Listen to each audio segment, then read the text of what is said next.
తన బిడ్డలు కూడా స్వభావం కలిగి ఉంటాడు.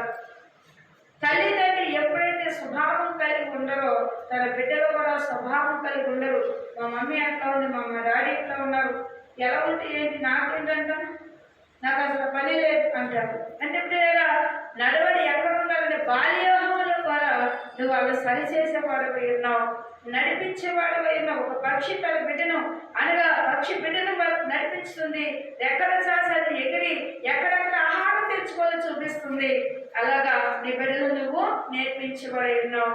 అందుకని బాల్యోహములో ఎక్కడికి రావాలి అంటే మందిరంలోకి రావాలి, వారికి నడక నేర్పించాలి, వారు ఆ యొక్క మందిరంలోని వాక్యాన్ని వినిపించేయాలి, ప్రార్థన నేర్పించాలి. అలా ఎప్పుడైతే నువ్వు చేస్తున్నావో నీ బిడ్డలు తొట్టిల్లిపోరు. యవన కాలం వచ్చినప్పటికీ వారు ఎటువైపు తొట్టిల్లిపోరట.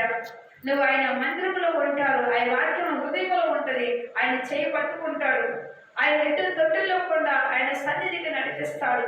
వాళ్ళు దేని కోసం ఆశ కలిగి ఉన్నారో దాని అంతా దేవుడంట ఆశీర్దిస్తాడంట. హల్లెలూయా హల్లెలూయా. అందుకే ఇక్కడ ఒక మాట మనం చూస్తే ప్రియులారా, వారు తిని తృప్తి నందుదు.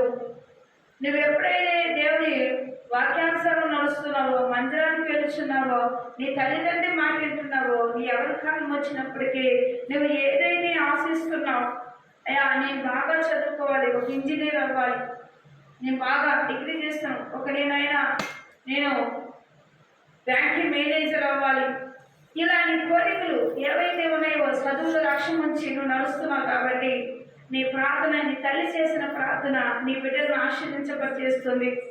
ఆ బిడ్డలో తల్లి నడిపిస్తుంది. తల్లి చెప్తుంది కదా, అయ్యా మన దేవుడు చేయగలవాడు, మన దేవుడు తప్ప మనకు ఎవరు లేరు అయ్యా అంటూ ఎప్పుడైతే దేవుడి మీద ఆధారపడే విధానం వాక్యరీతిగా చెప్తూ ఉందో ఆ మాటలు తన చెవులో ఉంటాయి, తన హృదయంలో నాటపడతాయి.